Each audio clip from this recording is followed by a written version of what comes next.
আমরা যেমনটি দেখতে পাচ্ছি যে আজকে আমাদের ক্লাসের যে টপিক সেটা হচ্ছে দ্য ওয়াইল্ড সোয়ানস অ্যাট কুল। খুব ইন্টারেস্টিং একটু কবিতা এবং রোমান্টিক কবিতা একটা। আর এই কবিতাটি আমাদের 9, 10, 11, 12 এর সিলেবাসে আছে। দুটো সিলেবাসেই কিন্তু এই কবিতাটি আমরা পাবো। অতএব আমরা এই সিলেবাসটার প্রত্যেকটা লাইন খুব ভালো করে বুঝে নেব। পাশাপাশি এই কবিতার যে ব্যাকগ্রাউন্ড এবং কি ফ্যাক্টস সেই সমস্ত কিছু কিন্তু আমরা একটা ক্লাসের মাধ্যমেই পুরো কভার আপ করবো। অতএব তোমরা কেউ ক্লাস স্কিপ করবে না, একদম টিল দ্য এন্ড পুরোপুরি থরলি ওয়াচ করো এই ক্লাসটাকে। আশা করি এই ক্লাসের কোনো সমস্যা এরপরে তোমাদের থাকবে না। ওকে, তাহলে আমরা টাইটেলের দিকে একটু তাকাবো। প্রথমে দেখো টাইটেল যেটা আছে সেটা হচ্ছে দ্য ওয়াইল্ড সাউন্ডস অ্যাট কুল। তাহলে এখানে ওয়াইল্ড সাউন্ডস, এখানে একটা ক্রিয়েচারের নাম পাচ্ছি, সেটা নাম হচ্ছে সোয়ান্স, যেটাকে আমরা রাজহাঁস বলি। আর ওয়াইল্ড মানে তো বুনো, তাহলে বুনো রাজহাঁস। এখানে আমরা ইমেজ দিয়েছি, তোমরা একটু দেখে নিতে পারো। আর এখানে অ্যাট কুল, কুল নামে হচ্ছে একটা, এটা হচ্ছে একটা পার্কের নাম, যেটা গলওয়ে আয়ারল্যান্ডে অবস্থিত। আয়ারল্যান্ডের একটা পার্কের নাম হচ্ছে কুল, যেখানে ওয়াইল্ড সন্সগুলোকে নিয়ে একটা চমৎকার ইমেজ কবি উইলিয়াম বাটলার ইটস, যেটাকে আমরা ইন শর্ট ডব্লিউবি ইটস নামে আখ্যায়িত করে থাকি, তিনি চমৎকার একটা ইমেজারি আমাদের সামনে কিন্তু এঁকেছেন এই কবিতার মাধ্যমে।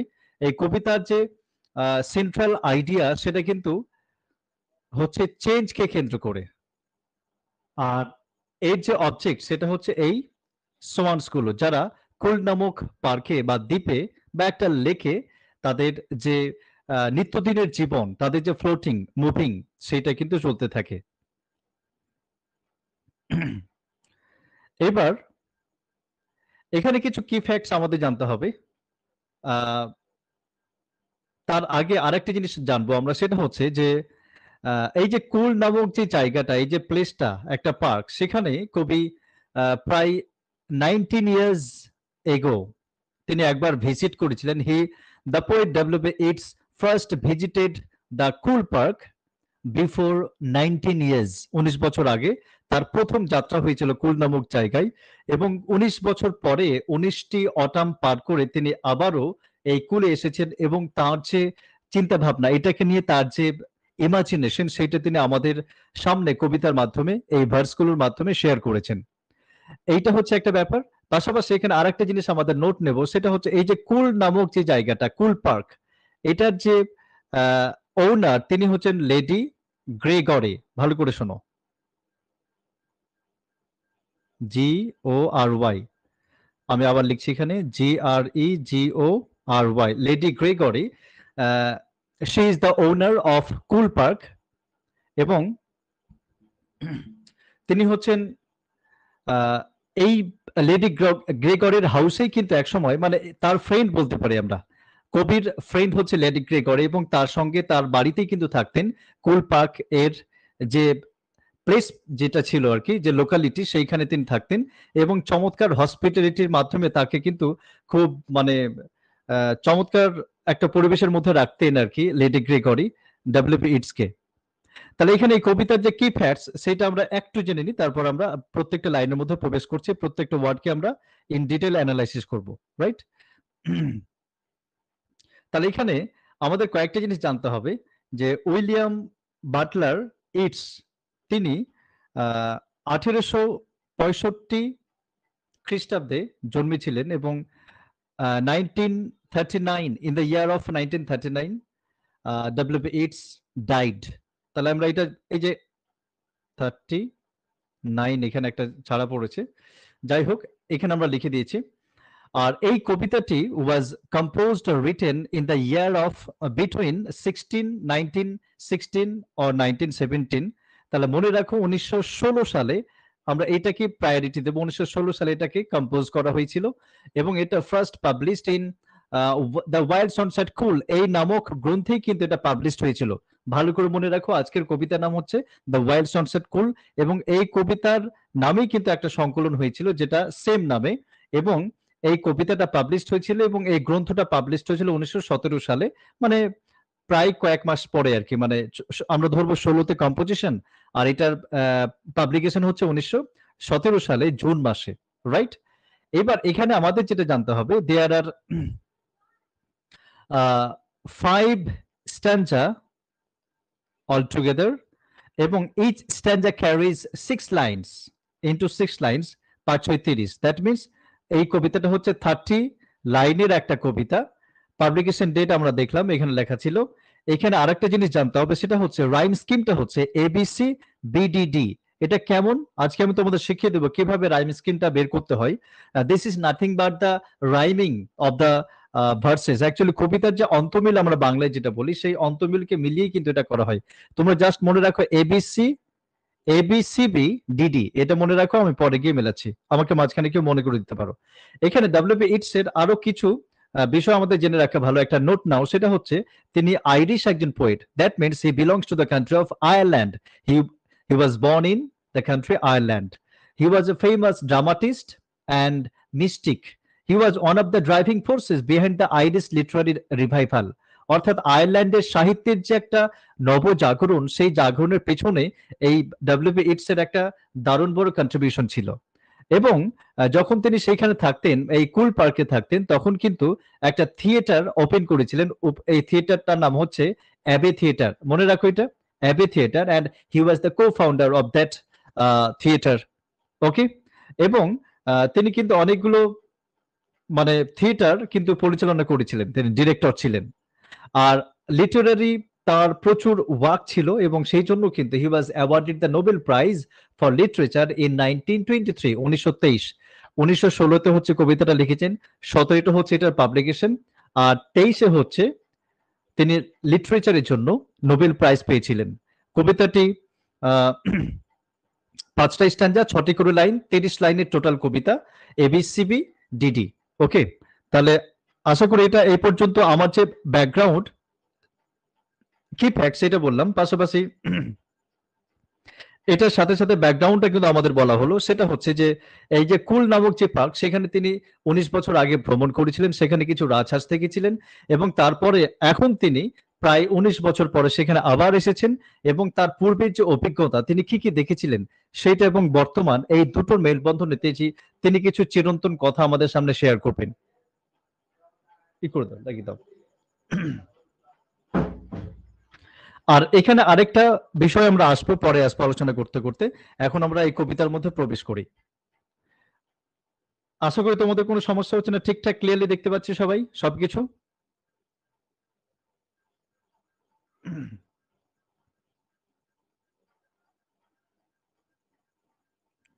ওকে।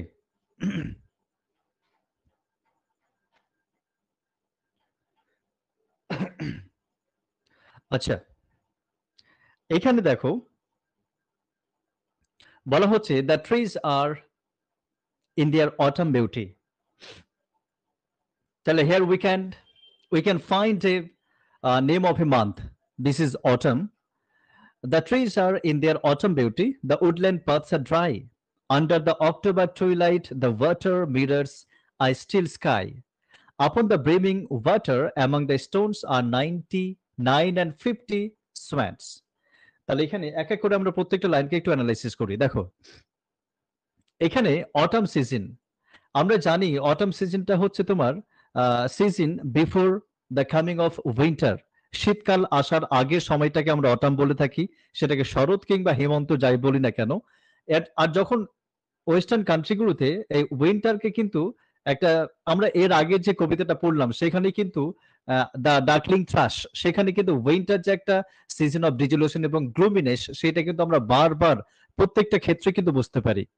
আর এই যে একটা ডিজলিউশন, একটা ডাল পরিবেশ তৈরি হয় শীতকালে, তার সূত্রপাতটা কিন্তু এই অটামকে দিয়ে কিন্তু হয়। অটামের পরেই কিন্তু উইন্টার আসে। আমি কেন বলছি এগুলো পরে মেলাবো আমরা। তাহলে অটাম যখন আসে তখন তুমি দেখবে ন্যাচারালি গাছগুলো কিন্তু অনেকটা বেয়ার হেডেড হয়ে যায়, অর্থাৎ গাছের পাতাগুলো হলুদ হয়, অনেকাংশে ঝরে যায়, এবং গাছটা অনেকটা কিন্তু মানে উন্মুক্ত হয়ে যায়, পাতাগুলো যেন ঝরে যায়।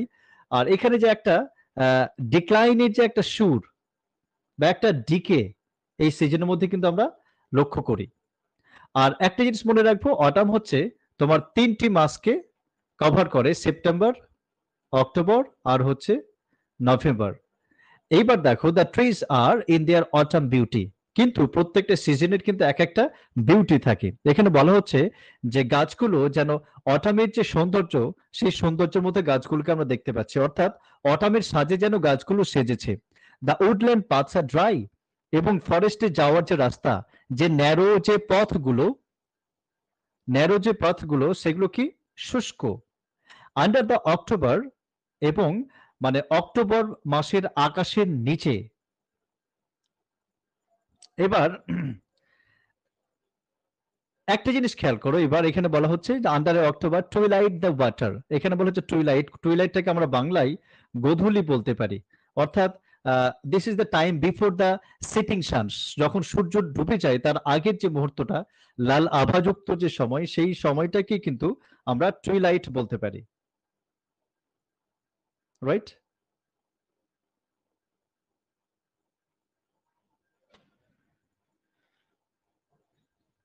এবার upon the brimming water among the stones,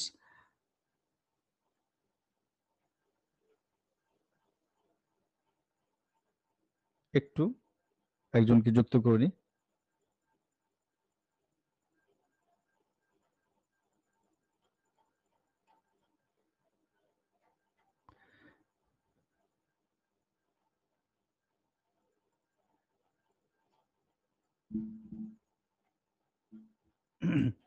right, under the October twilight the water mirrors I still sky, অর্থাৎ অক্টোবর মাসের যে গোধূলির যে লগ্ন, সেই সময়টা কি হচ্ছে, আহ, যে লেক, এখানে একটা লেকের সন্ধান পাচ্ছি আমরা, একটা হ্রদ পাচ্ছি, সেই হ্রদের জলে যেন আকাশটা যেন প্রতি প্রতি প্রতিফলিত হচ্ছে আর কি, তার যে প্রতিচ্ছবি সেটা যেন আমরা জলের মধ্যে দেখতে পাচ্ছি, এবং সেটা যেন জলটা যেন একটা অনেকটা আয়নার মতো, মিরারের মতো কাজ করছে। এই 4টা লাইন ক্লিয়ার? আমরা প্রথম দেখলাম যে অটামের সাজে গাছগুলো সেজে গেছে, একটা সৌন্দর্যের মধ্যে গাছগুলো আমরা দেখতে পাচ্ছি। সেই সময় পথের জঙ্গলের যে পথ, বনের যে পথ, সেটা অনেকটা শুষ্ক, ড্রাই, এবং অক্টোবর মাসের গোধূলি লগ্নে আকাশটা যেন সেই স্থির, কোয়াইট কাম, জলের মধ্যে যেন প্রতিফলিত বা প্রতিচ্ছবি ভেসে উঠছে। এখানে দুটো জিনিস আমাদের বুঝতে হবে। এখানে প্রথমত হচ্ছে যে অটামটা হচ্ছে সিজনের শেষ, অর্থাৎ শীতের আসার আগের যে সময়, মানে অনেকটা ডিক্লাইনের একটা সুর বহন করে। পাশাপাশি এখানে অক্টোবর মাস মানে কিন্তু বছরের শেষ, আর টুইলাইট মানে দিনের শেষ।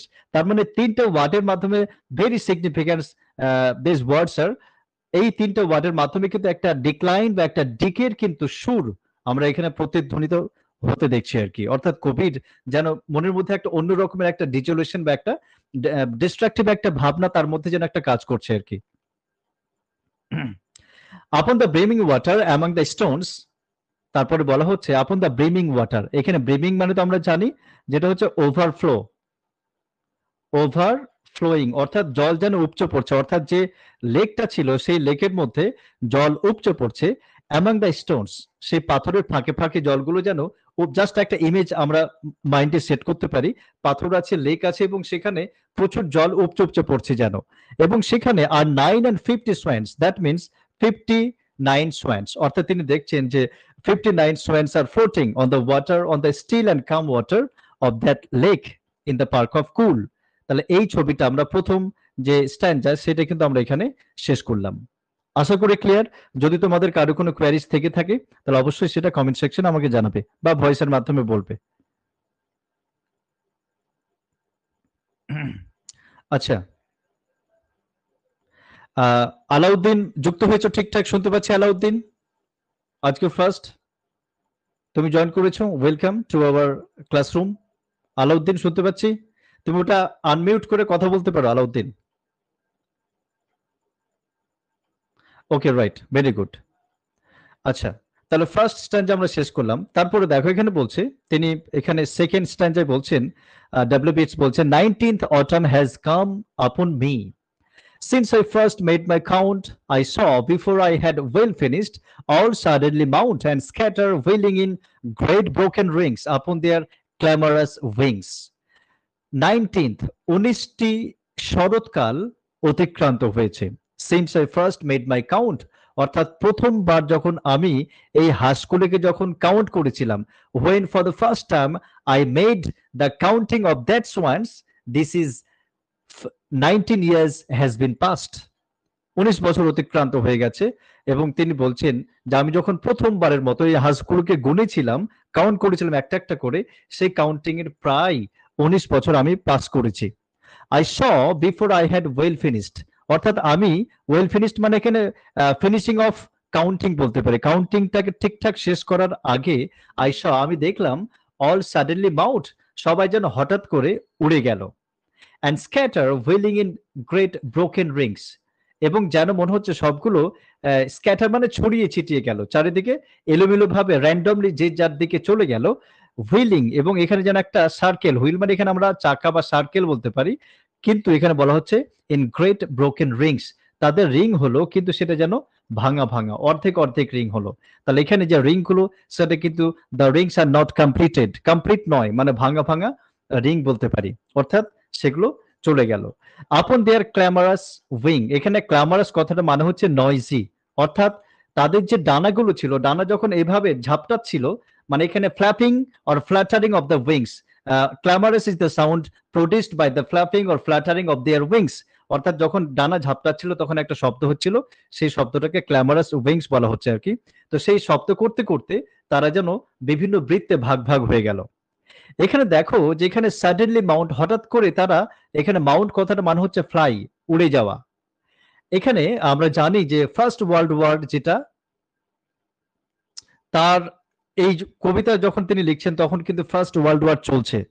তো এখানে এই ইমেজের মাধ্যমে কিন্তু এই যুদ্ধের একটা পরিস্থিতি আমরা কল্পনা করতে পারি, যেখানে শান্তশিষ্ট ভাবে সেগুলোকে আমি কাউন্ট করছিলাম, ঠিকঠাক ছিল, এবার হঠাৎ করে তারা যেন সাডেনলি দে ব্রোক আউট, মানে সামথিং, মানে কিছু একটা এমন কিছু হলো যে তারা সেখান থেকে উড়ে গেল। এখানে কারণটা কিন্তু বলা হয় কেন উড়লো, অ্যান্ড স্ক্যাটার, এবং তাদের যে রিং গুলো সেটা ব্রোকেন।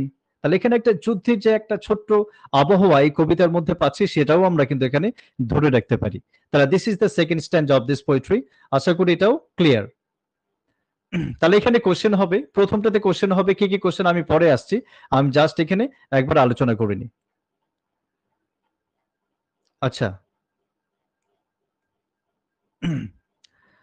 থার্ড স্ট্যান্ডার দেখো এখানে, I have looked upon those brilliant creatures and now my heart is sore. I have looked upon those brilliant creatures.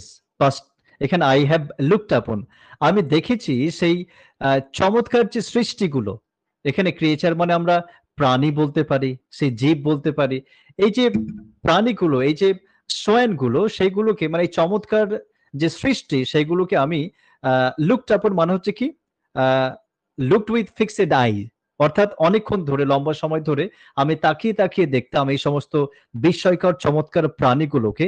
And now my heart is sore, কিন্তু এখন আমার হৃদয় যেন বিষাদে পরিপূর্ণ। এখানে সোর কথাটা মানে হচ্ছে স্যাড, অর্থাৎ তার হৃদয়ে যেন একটা বিষাদের সুর বাজছে। কেন?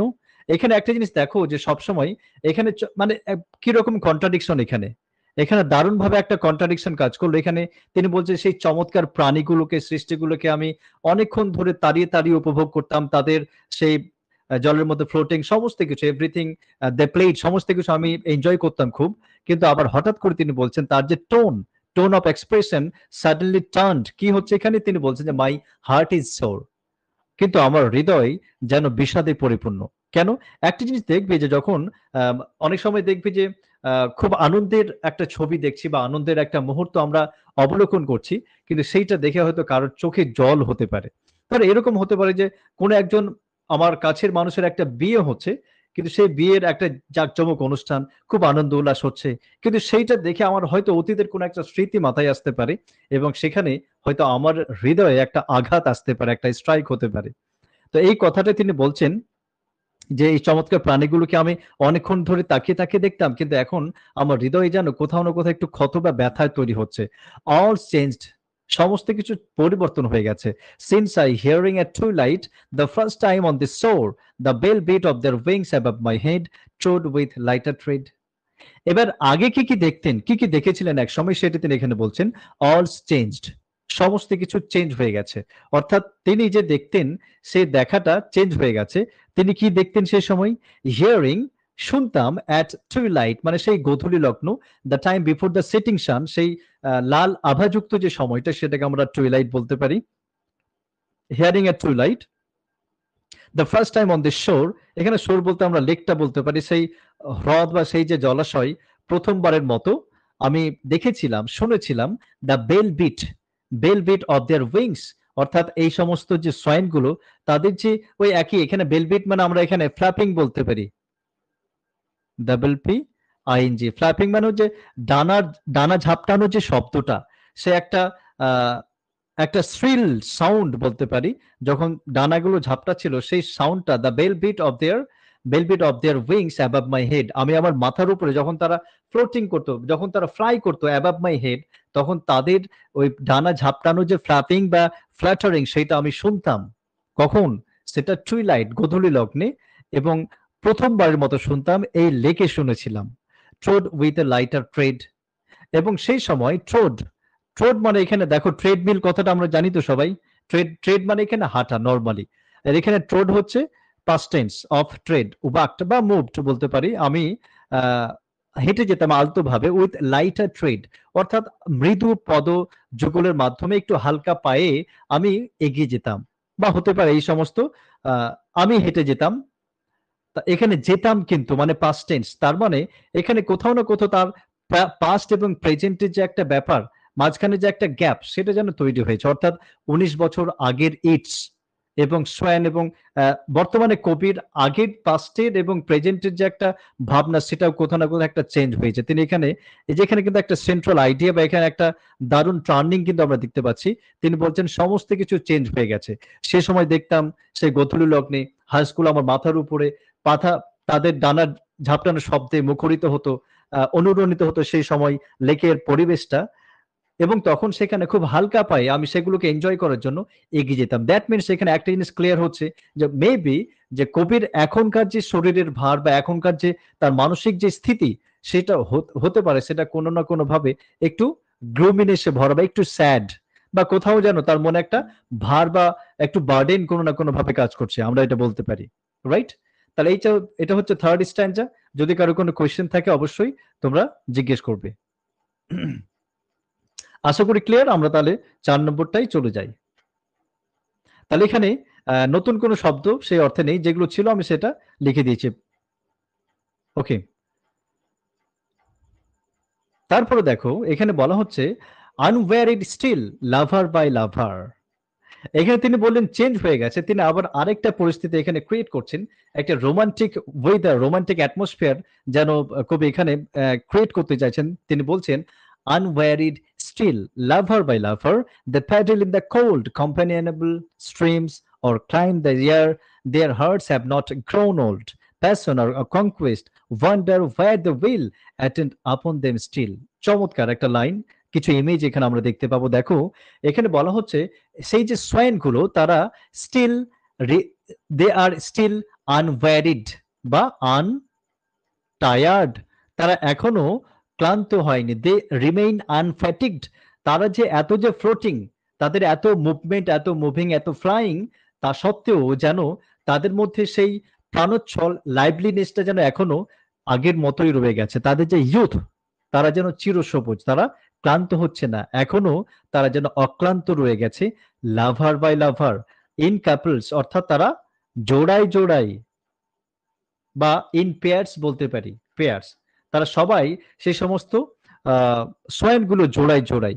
এখানে একটা কোয়েশ্চেন হতে পারে, আমরা শুরুর দিকে পড়লাম যে 9 and 50, দ্যাট মিনস 59, আবার এখানে বলছেন যে লাভার বাই লাভার, লাভার হতে তো 1+1 লাগবে তাই না, প্লাস প্লাস খেলতে হবে তাহলে তো লাভার হবে। তাহলে এখানে কেমন একটা ব্যাপার মনে হচ্ছে না? যদি আমরা এখানে এটাকে করি তাহলে 29 জোড়া হচ্ছে, তারপরে একটা বেঁচে যাচ্ছে, তাহলে সেটা কি? তাহলে এখানে হতে পারে যে poet symbolises himself with that pair, অর্থাৎ একটা যে কমে যাচ্ছে, হতে পারে সেই একটার মধ্যে কবি নিজেকেই যেন এখানে সিম্বলাইজ করছেন, আমরা এটাকে ধরতে পারি আমাদের ইমাজিনেশনের মাধ্যমে। তাহলে unwearied still lover by lover, তারা একে অপরের যুগলবন্দি অবস্থায়, তারা জোড়ায় জোড়ায়, তারা কিন্তু ক্লান্ত হয় না। দে প্যাডল ইন দ্য কোল্ড, তারা ভেসে যায়, তারা হেঁটে যায়। প্যাডেল মানে তো বইটা বা নৌকা এগুলো প্যাডেল করা বা প্যাডেল মারা আমরা বলি। তাহলে হতে পারে এখানে সয়ানগুলো হেঁটে যাচ্ছে বা তারা ফ্লোট করছে সেইটা। ইন দ্য কোল্ড, সেই ঠান্ডা, কম্পানিয়নেবল স্ট্রিমস ক্লাইম দ্য ইয়ার, তারা কি করছে সেই ঠান্ডা স্ট্রিম মানে সেই জল, যে জলরাশি বা স্রোত, তার উপরে জলাশয়ের উপরে তারা ভেসে যাচ্ছে বা ফ্লোট করছে। আর এখানে বলছে কম্পানিয়নেবল, কথাটা মানে আমরা প্লিজেন্ট বলতে পারি। এখানে কম্পানিয়ন কথাটার মাধ্যমে কিন্তু যখন দেখবে যখন জোড়া থাকে তখন কিন্তু সেখানে একটা আলাদা একটা প্লেজার কাজ করে। Companionable streams or climb the air, অথবা তারা কি করছে ক্লাইম দ্য ইয়ার, এখানে ক্লাইম মানে হচ্ছে fly up to the sky, অর্থাৎ আকাশে উড়ে যাওয়া। অর্থাৎ তারা, হাঁস কিন্তু দুটোই করতে পারে, যেমন আমরা জানি মুরগি নর্মালি ভাসতে পারে আবার উড়ে যেতে পারে, ঠিক সেরকম ভাবে হাঁসও। আর এখানে কম্পানিয়নেবল মানে, এখানে দেখো paddle in the cold companionable stream, এখানে একটা জিনিস আমরা মিস করেছি। এখানে একটা লাইন ছিল, আগের লাইনটায় আমরা এসেছি, সেখানে বলা হচ্ছে বেল বিট, এই যে শব্দটা এটা কিন্তু আমরা থার্ড স্ট্যান্ড যাই। বেল বিট শব্দটা এখানে এটাকে আমরা অ্যালিটারেশন বলতে পারি। Here we can find and figure of speech, যেটা হচ্ছে alliteration.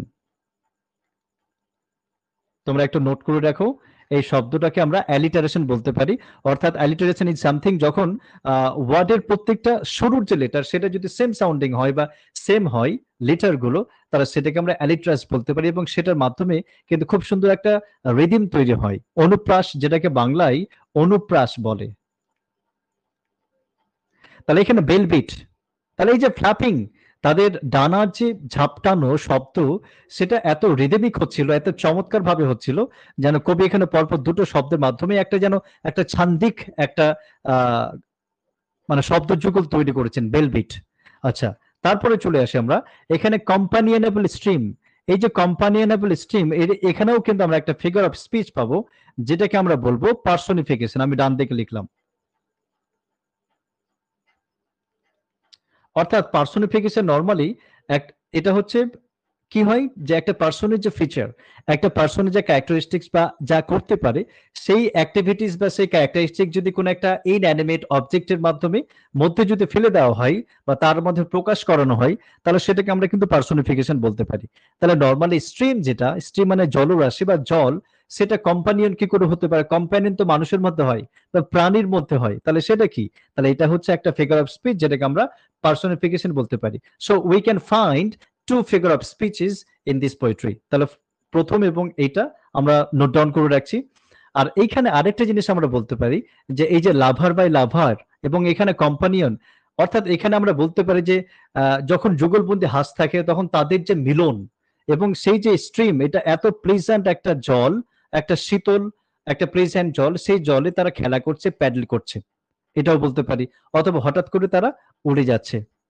There hearts have not grown old, এই সমস্ত সয়েনদের যে হার্ট গুলো, তাদের যে হৃদয়, সেটা এখন still remains the youth, young, অর্থাৎ সেগুলো নট গ্রোন ওল্ড মানে সেগুলো এখনো ইয়াং আছে, তরুণ আছে। অর্থাৎ তিনি 19 বছর আগে দেখেছিলেন আর এখন দেখছেন। তাহলে আমরা প্র্যাকটিক্যাল ভিউ যদি এখানে কাজে লাগাই, তাহলে এটা কি পসিবল যে 19 বছর আগের হাঁসগুলো সেম আগের মতোই রয়ে যাবে? এটা তো কখনো সম্ভব নয়। বাট এখানে কবি তার যে ইমাজিনেশন, সেটাকে প্রভোগ করেছেন, তিনি ইমাজিনেশনটাকে এখানে অ্যাপ্লাই করেছেন, এবং তার মাধ্যমে, অর্থাৎ যখন আমরা জিনিসকে একটা মন প্রাণ দিয়ে কল্পনা দিয়ে ভালোবাসি, তখন তার সমস্ত কিছু আমাদের কাছে ভালো লাগে। তাই এখানে কবি হাঁসের যে রাজহাঁসগুলোর যে তোমার তাদের যে ইউথ 19 বছর আগে দেখেছিলেন, তার ইমাজিনেশনে ভর করে তিনি এখন সেই একই সুরটাকে এখানে আওড়াচ্ছেন, এবং তিনি বলছেন their hearts have not grown old, তাদের হৃদয় এখনো বুড়িয়ে যায়নি, বৃদ্ধ হয়নি। অর্থাৎ they still remain the young, অর্থাৎ তাদের হার্টগুলো এখনো চিরসবুজ, তরুণ রয়ে গেছে। Passion or conquest wander where the will attend upon them still, এখানে এই লাইনটা একটু ভালো করে বুঝতে হবে। এখানে প্যাশন মানে আবেগ বা লাভ বলতে পারি, কনকুইস্ট মানে হচ্ছে উইন, আমরা বলবো জয়, কঙ্কার কঙ্কার, ওয়ান্ডার, অর্থাৎ এখানে একটা ইমেজ দেখো, যে তাদের মধ্যে যে ভালোবাসা, এবং ভালোবাসার প্রচুর শক্তি হয়। তারপরে অর কনকোয়েস্ট বা অর উইন ওয়ান্ডার, অর্থাৎ তাদের যে ভালোবাসা, তাদের ভালোবাসার যে ভাবনা, তার যে পরিসর, সেটা যা খুশি তাই করতে পারে। কনকোয়ার অর্থাৎ তারা জয় করতে পারে। এখানে আমরা একটা ইমেজ সেট করতে পারি যে they can win the heart of their companion or their lover. অর্থাৎ তাদের যে প্রেমিক প্রেমিকা, যে যুগল, যে পেয়ার, তারা চাইলেই যে কোনো সময় তাদের হার্টকে উইন করতে পারে। বা হতে পারে যে তারা যে কোনো জায়গায় অন্য একটা লেকে চলে যেতে পারে, অন্য একটা জলরাশি বা অন্য একটা পুলে গিয়ে তাদের বাসা বাঁধতে পারে। অর্থাৎ তারা যা কিছু করতে পারে, তাদের যে উইল বা তাদের যে ডিজায়ার, তারা সমস্ত কিছু যেন করতে পারে। ওয়ান্ডার হোয়ার দ্য উইল, তারা যেতে পারে, তারা মুভ করতে পারে, তারা ভ্রমণ করতে পারে। হোয়ার দ্য উইল, যেখানে তারা চাইবে সেখানে চলে যেতে পারে। তাহলে এখানে আরেকটা জিনিস আমরা বলতে পারি যে এখানে সোয়াইনদের কথা বলছেন, তার মানে হতে পারে যে সোয়াইন এবং the world of swine and the world of human being, world of the poet, it's is totally different. হতে পারে সেটা যে সোয়াইনের যে জগৎ এবং কবির যে জগৎ, এটা কোথাও একটু অমিল থেকে যাচ্ছে। তো এখানে সোয়াইনদের কথা বলছে, তার মানে তার মধ্যে সেরকম হচ্ছে না, এটা আমরা বলতে পারি। অর্থাৎ আমরা চাইলেই কিন্তু আমাদের ডিজায়ার বা উইলটাকে ফুলফিল করতে পারি না, কিন্তু এখানে সোয়াইন গুলো তারা চাইলেই কিন্তু তাদের ডিজায়ার এবং তাদের যে উইল সেটাকে যে কোনো সময় ফুলফিল করতে পারেন। অ্যাটেন্ড আপন দেম, অর্থাৎ এই যে লাভ এবং উইন এবং প্যাশন, এই সমস্ত গুলো অ্যাটেন্ড আপন, মানে অ্যাটেন্ড কথাটা মানে হচ্ছে প্রেজেন্ট।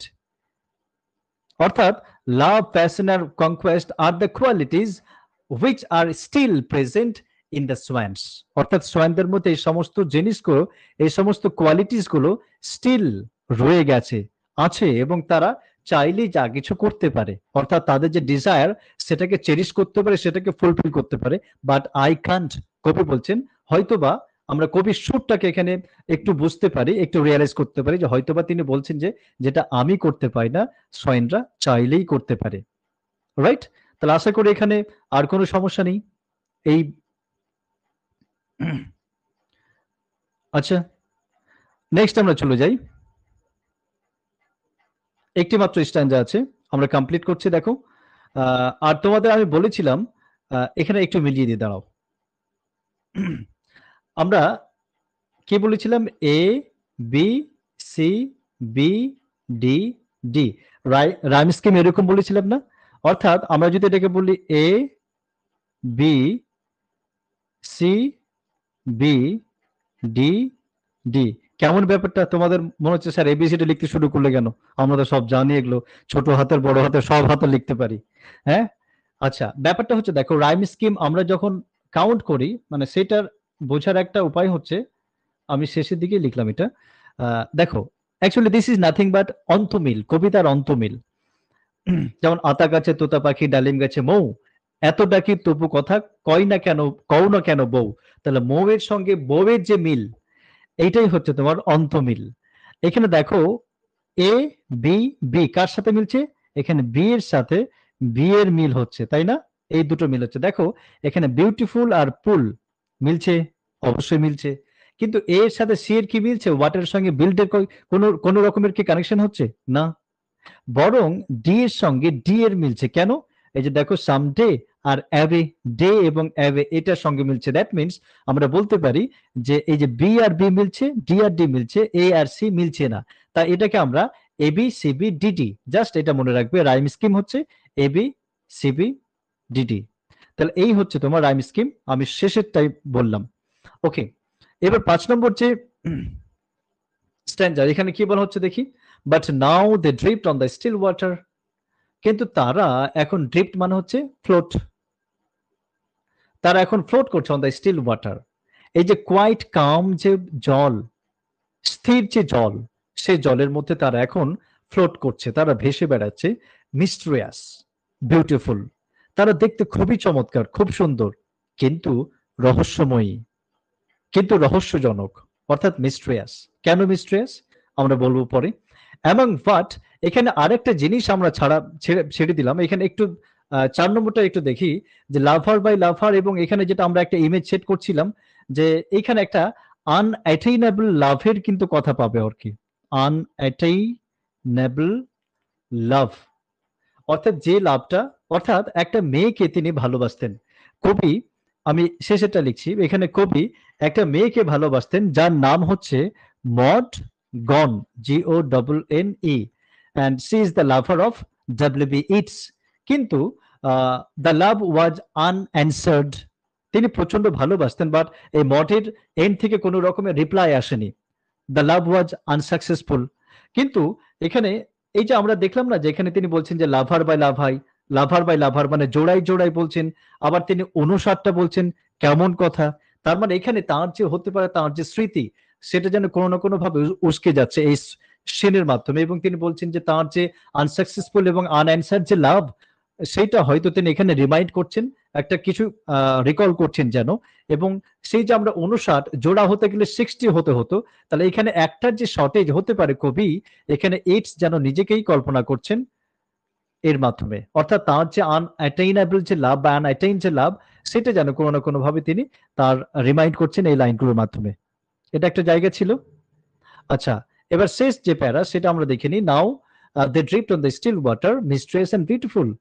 কিন্তু সেগুলো চমৎকার বটে, দেখতে খুবই সুন্দর, কিন্তু সেগুলো রহস্যজনক, রহস্যময়ী। Among what rushes will they build. এই যে এখানে কিছু কোশ্চেন তার মধ্যে কাজ করছে। There are some queries in the mind of the poet. কি বলছেন তিনি প্রথমে? তিনি বলছেন যে among what rushes will they build, অর্থাৎ এখানে বিল্ড মানে হচ্ছে বিল্ড নেস্ট অ্যাকচুয়ালি। অর্থাৎ তিনি বলছেন যে রাশেস মানে আমরা রিডস বলতে পারি, রিডস অর্থাৎ দেখবি যে নদীর মধ্যে বা জলাশয়ের মধ্যে লম্বা লম্বা যে ঘাসগুলো হয় সে ঘাসের মধ্যে কিন্তু পাখিরা বাসা বেঁধে থাকে, হাঁসগুলো। তাহলে এখানে বলছেন তিনি যে কোন সেই উলু খাগড়া বা সেই যে তোমার রাসগুলো বা আগাছা, আগাছার মধ্যে তারা তাদের বাসা বাঁধবে।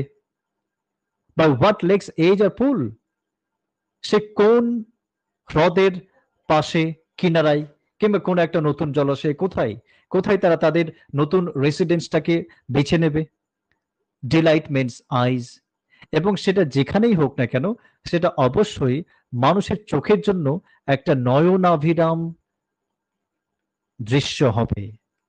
অর্থাৎ এখানে তিনি যেমন তার চোখকে শান্ত করছেন এই সমস্ত সোয়াইনদের যে ফ্লোটিং, তাদের যে মুভমেন্ট, তাদের যে কোম্পানির সঙ্গে যুগলবন্দে খেলা প্রেম যে একটা তিনি দেখতে পাচ্ছেন, এই যে একটা আই শুদিং যে একটা ব্যাপার, তিনি বলছেন যে জানি না কোথায় তারা তাদের নতুন বাসস্থান খুঁজে নেবে, কোন সেই লেকের কোন একটা কর্নারে কিংবা কোন একটা নতুন জলাশয়ে, সে যেখানেই হোক না কেন অবশ্যই এই দৃশ্যটা যারা দেখবে, এই সোয়াইনগুলোকে এইভাবে ফ্লোটিং অবস্থায় যারা দেখবে, অবশ্যই তাদের চোখে একটা ডিলাইট হবে। This must be the I soothing for the people. যেখানে সে যাক না কেন ওখানকার লোকেদের জন্য একটা নয়নাভিরাম দৃশ্য হবে সেই সোয়েনদের চলাফেরাটা। তারপর তিনি বলছেন, এবং এখানে this is the very end of this poetry, এবং এইটা এটা এখানে কিন্তু একটা সেন্ট্রাল আইডিয়া এবং আরেকটা চেঞ্জ কিন্তু আমরা দেখতে পাবো। আমরা এতক্ষণ দেখলাম যে কবির সঙ্গে একটা সোয়েনদের যে একটা ডিসিমিলারিটি সেটা কিন্তু আমরা দেখলাম। তিনি বলছেন যে আমি 19 বছর আগে ছিলাম। এখানে তিনি বলছেন আবার যে সেই সোয়েনদের যে হার্টস গুলো they have not changed, they are not grown old, তারা সেগুলো বুড়ো হয়নি। তার মানে তিনি মানে বকলমে বলতে চাচ্ছেন, ইনডিরেক্টলি বা অন্যভাবে ঘুরিয়ে বলতে চাচ্ছেন যে হি বিকামস ওল্ডার, তিনি হয়তো বুড়ো হয়ে গেছেন কিন্তু সে হাঁসগুলো বুড়ো হয়নি। অর্থাৎ তারপরে মাঝখানে আমরা একটা চেঞ্জ দেখেছিলাম, তিনি বলছেন যে অলস আর চেঞ্জড, সমস্ত কিছু পরিবর্তন হয়ে গেছে, কিন্তু সেই সোয়েনদের কোনো পরিবর্তন হয়নি। তাহলে এখানে একটা চেঞ্জের যে ব্যাপার, মানে ইমমর্টালিটির যে একটা ব্যাপার, মর্টালিটির যে একটা ব্যাপার, মানে everything is subject to decay and destruction, সমস্ত কিছু ধ্বংস হয়ে যাবে, সমস্ত কিছু ক্ষয়ে যাবে। তার কিন্তু যে প্রথম যে সিমটম সেটা কিন্তু আমরা কবিতার শুরুতে পেয়েছিলাম। কেন? সেখানে পেয়েছিলাম autumn, autumn is the last of season, পেয়েছিলাম November, November is the last of year, এবং পেয়েছিলাম twilight, this is the time of the end of day time, দিনের শেষের যে সময়, মানে প্রত্যেকটা শেষ শেষ শেষ, দ্যাট মিনস কোনো কিছু শেষ হচ্ছে বা চেঞ্জ হচ্ছে বা নতুনের একটা আগমন ঘটবে বা পুরনোটা বা যা কিছু হচ্ছে সেটা চেঞ্জ হবে, অল্টার্ড হবে। এটা কিন্তু তিনি কবিতার শুরুতে কিন্তু আমাদেরকে একটা সিম্পটোমাইজ করেছিলেন। এবার এখানে তিনি বলছেন যে when I awake someday, এবং যখন তিনি বলছেন যে আমি যখন কোন একদিন জেগে উঠবো, টু ফাইন্ড, তাদেরকে খোঁজার জন্য, they have flown away, maybe তারা উড়ে যাবে কোথাও। এখানে একটা জিনিস দেখো যে এখানে অ্যাওয়েক কথা বলছেন কেন? অ্যাওয়েক থাকে, অ্যাওয়েক মানে হচ্ছে মানে অ্যাওয়েকিং ফ্রম স্লিপ বা বেড, ঘুম থেকে বা বিছানা থেকে ওঠাটাকে অ্যাওয়েক বলতে পারি আমরা। রাইজ মানে নরমালি ওঠা, তাই না? তাহলে এখানে অ্যাওয়েক কথাটা বললেন কেন? তার মানে হতে পারে যে এই সমস্ত ভাবনাগুলো হতে পারে দিস ইজ মানে he is sharing this versus out of out of his imagination. তাই তার কল্পনায় ভর করে হতে পারে যে তিনি এই সমস্ত জিনিসগুলো আমাদের সঙ্গে শেয়ার করছেন, মেবি।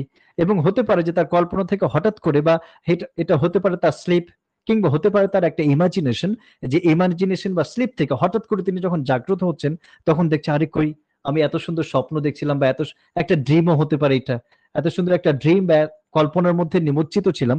অনেক সময় হয় কি, ডে ড্রিমিং হয় বা কল্পনা হয়, যে তুমি দেখবে যে একটা মানুষ জেগে আছে, বাট মানে এমন ফিক্সড আই একদিকে তাকিয়ে থাকে, কিন্তু সে পৃথিবীতে থাকে না।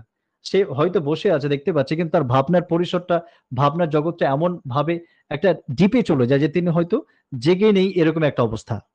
তো এখানে কবির যে এই যে ওয়ার্ডের যে ব্যবহার, এই ব্যবহারের মাধ্যমে আমরা মনে হচ্ছে যেন তিনি বলতে চাইছেন যে হতে পারে this is an imagination or dreaming, স্বপ্ন দেখছেন। এবং তিনি বলছেন যে হতে পারে যে আমি যখন হঠাৎ করে আমার স্বপ্ন ভেঙে যাচ্ছে, বা যখন আমি আমার কল্পনা থেকে বেরিয়ে আসছি সেই সমস্ত শয়নগুলোকে খোঁজার জন্য, তখন দেখছি যে তারা আর আমার আশেপাশে নেই, তারা হয়তো কোথাও উড়ে গেছে।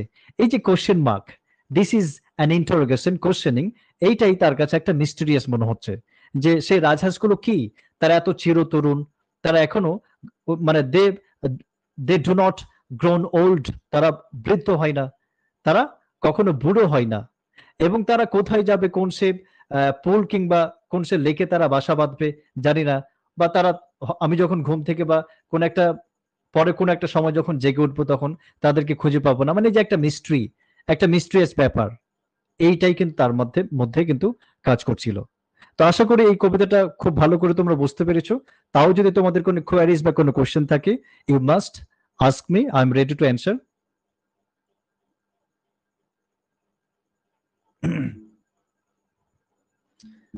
Is there any doubt?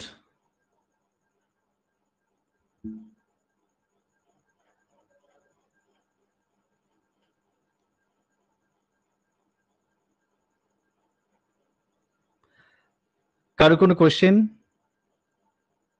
যদি না থাকে, তাহলে অবশ্যই তোমরা একটু ক্লিয়ার লিখতে পারো, যাতে আমি বুঝতে পারি যে তোমরা ঠিকঠাক বুঝতে পেরেছো।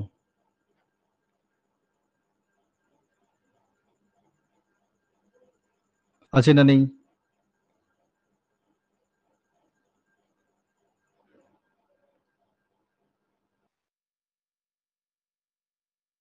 টা আর একটু বলেন তো। আচ্ছা, আর কারো কোনো কোয়ারিজ?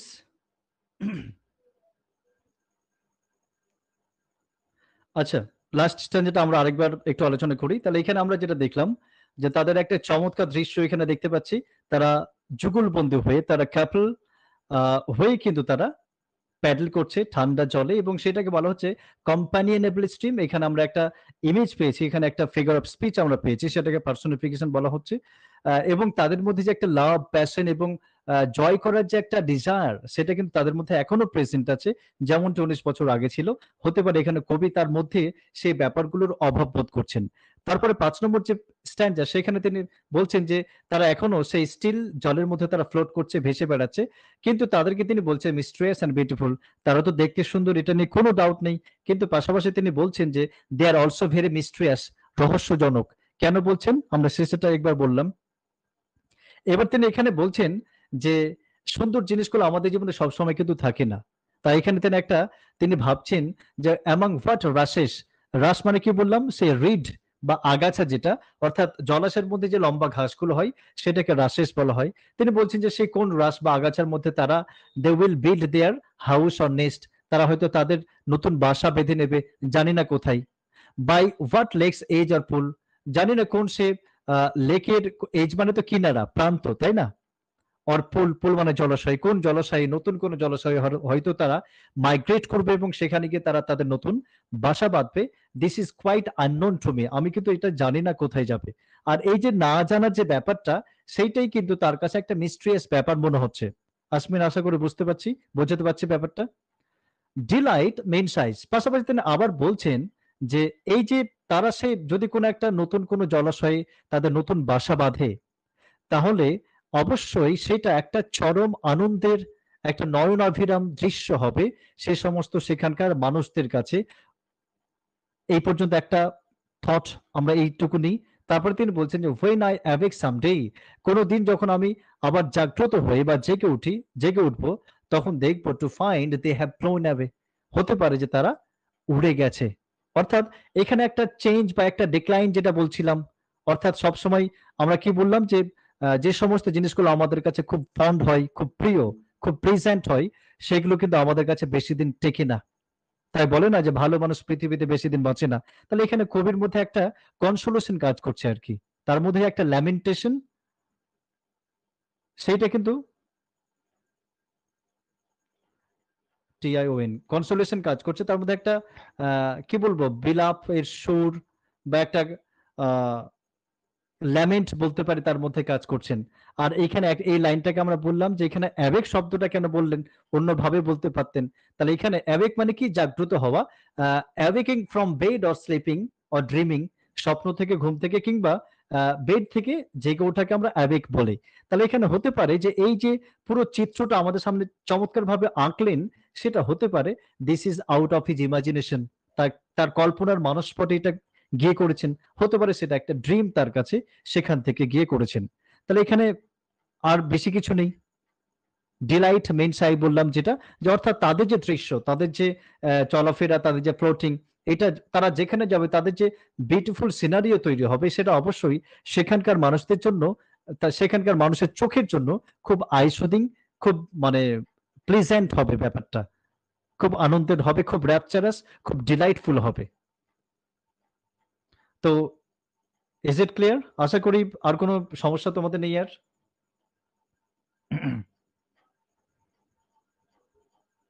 আচ্ছা, এবার কোন কোন জায়গাগুলো আমরা একটু মনে রাখবো সেটা একটু দেখে নিই। তাহলে এখানে কি কি কোশ্চেন হতে পারে আমরা জাস্ট একটু দেখে নিই একবার। আহ,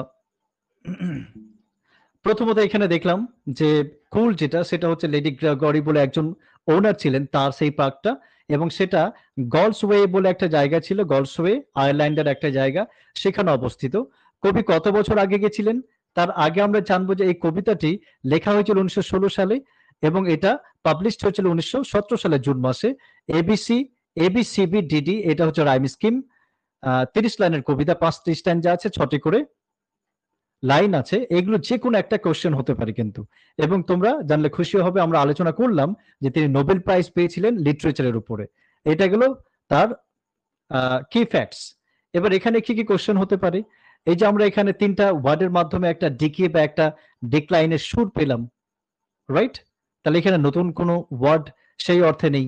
তারপর ব্রিমিং ওয়াটার, আর এখানে সংখ্যাটা কি, একজনকে কোশ্চেন করেছিল, আশা করি কোশ্চেনটা অ্যান্সারটা পেয়ে গেছো, যে দ্য কাউন্ট অফ দ্য সোয়াইন্স আর, মানে টোটাল সংখ্যাটা হচ্ছে, আমরা বলতে পারি তাদের নাম্বারটা হচ্ছে 59, 59।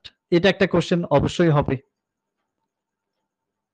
তারপরে বলা হচ্ছে তিনি কত বছর আগে সেখানে গিয়েছিলেন, 19 বছর আগে। কতগুলো অটাম পার করেছেন, এখানে অটাম মানে হচ্ছে ইয়ার, মানে এখানে 19th অটাম মানে কি 19 বছর অ্যাকচুয়ালি, মানে ইনডিরেক্টলি বলছে 19 বছর তার জীবনের পার করেছেন, অর্থাৎ 19 বছর আগে তিনি সেখানে গিয়েছিলেন।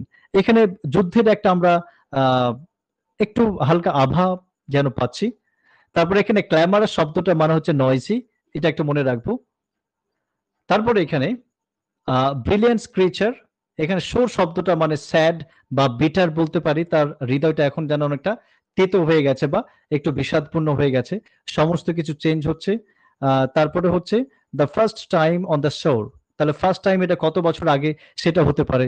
এখানে বেলবিট বলে একটা দুটো পরপর শব্দ পেয়েছি, যেটা ফিগার অফ স্পিচ, যেটাকে অ্যালিটারেশন বাংলা অনুপ্রাস বলে।